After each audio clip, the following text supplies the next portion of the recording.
ಇವತ್ತು ನಾವೊಂದು ಎಕ್ಸ್ಪೆರಿಮೆಂಟ್ ನೋಡಿದೆ. ನಿನ್ನೆ ರಾತ್ರಿ ನಮ್ಮ ಊರಲ್ಲಿ ಸ್ವಲ್ಪ ಮಳೆ ಆಯ್ತು. ಮಳೆ ಆದ ತಕ್ಷಣ ನಮ್ಮ ತೋಟದಿಂದ ನಾವೊಂದು ಅರ್ಧ ಕಿಲೋಮೀಟರ್ ಇಲ್ಲೊಂದು ಬೇರೆ ಹೊಲಕ್ಕೆ ಬಂದಿದ್ದೆ. ಈ ಹೊಲ ಸಂಪೂರ್ಣ ರಾಸಾಯನಿಕ ಕೃಷಿಗೆ ತುತ್ತಾದಂಥ ಹೊಲ ಇದು. ರಾಸಾಯನಿಕ ಕೃಷಿ ಎಷ್ಟು ಯಾವ ಪರಿಣಾಮ ಬೀರ್ಯದಂತಂದ್ರೆ ಇಲ್ಲಿ ನೋಡ್ರಿ, ಇದೆಲ್ಲ ಮಣ್ಣು ಥರ ಕಾಣಂಗಿಲ್ಲ, ಇದು ಕಾಂಕ್ರೀಟ್ ಉಂಡೆಗಳ ಥರ ಕಾಣಿಸ್ತದೆ ಇದು. ಇಷ್ಟು ಶೈನಿಂಗ್ ಆಗ್ಯದ ಯಾಕಂತಂದ್ರೆ ನೀರು ಬಿದ್ದಿದ್ದಕ್ಕೆ ಹೊಳಿಲಿಕ್ಕತ್ತದ. ನೀರನ್ನು ಅಬ್ಸರ್ವ್ ಮಾಡುವಂಥ ಶಕ್ತಿನೇ ಕಳ್ಕೊಂಡ್ಬಿಟ್ಟದ ಪೂರಾ ಇದು ಮಣ್ಣು. ನೀರು ಅಲ್ಲೆಲ್ಲ ನಿಂತದಿದು. ಏನು ಜಾಸ್ತಿ ಆಗಿಲ್ಲ, ಮಳೆ ಸ್ವಲ್ಪ ಆಗ್ಯದ.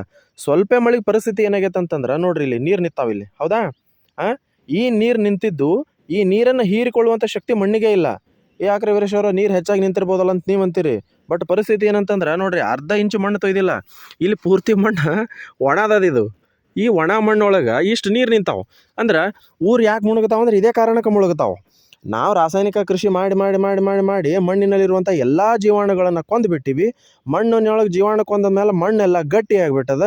ಮಣ್ಣಿನಲ್ಲಿ ಬಿದ್ದಂಥ ಮಳೆ ನೀರಿನ ಹನಿಯನ್ನು ಇಂಗಿಸಿಕೊಳ್ಳುವಂಥ ಶಕ್ತಿನೇ ಕಳೆದುಕೊಂಡ ಮೇಲೆ ಬೆಳೆಯರಿಯಲ್ಲಿ ಬರ್ತಾವೆ, ಊರು ಹೆಂಗೆ ಉಳಿತಾವೆ. ಮತ್ತು ಅಲ್ಲಿಂದ ಸುನಾಮಿ, ಆಮೇಲೆ ಏನದು ಜಲಪ್ರಳಯ, ಆ ಪ್ರಳಯ, ಈ ಪ್ರಳಯ, ಮಹಾಕಂಟಕ, ಜಲಕಂಟಕ, ಎಲ್ಲ ಕಂಟಕಗಳು ಶುರುವಾಗಿ ಆಮೇಲೆ ನಾವು ವೈಕುಂಠಕ್ಕೆ ಹೋಗ್ಬೇಕಾಗ್ತದೆ. ಸೊ ರಾಸಾಯನಿಕ ಕೃಷಿಯನ್ನು ಬಿಟ್ಟು ಸಾವಯವ ಕೃಷಿ ಕಡೆ ಬರ್ರಿ ಅಂತ ಯಾಕೆ ಹೇಳ್ತೀನಿ ಅಂತಂತಂದ್ರೆ ಇದೇ ಕಾರಣಕ್ಕೆ.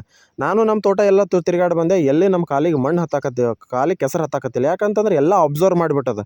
ಈ ಪಕ್ಕದ ಜಮೀನು ನೋಡ್ರಿ, ಒಂದು ಅರ್ಧ ಕಿಲೋಮೀಟ್ರ್ ಮೇಲೆ ಬಂದೀನಿ, ಇನ್ನು ಇಷ್ಟು ನೀರು ನಿಂತಾವೆ. ನಾನೇ ಗಾಬರಿ ಆಗ್ಬಿಟ್ಟೆ, ಇಲ್ಲಿ ಇಷ್ಟು ಮಳೆ ಆಗೈತೆ ಅಂತ ನೋಡ್ತೀನಿ. ಇಲ್ಲಿ ಬಂದು ಹೆಜ್ಜೆ ಇಟ್ಟರೆ, ಇಲ್ಲಿ ಬಂದು ನಂದು ಇದು ಆಗ್ಬಿಟ್ರೆ ಈ ನಮೂನಿ ಕೆಳಗೆ ಒಣ ಮಣ್ಣದ. ಇದೇ ರಾಸಾಯನಿಕ ಕೃಷಿಗೂ ಸಾವಯವ ಕೃಷಿಗೂ ವ್ಯತ್ಯಾಸ ಏನಂತಂದ್ರೆ ಇದೆ.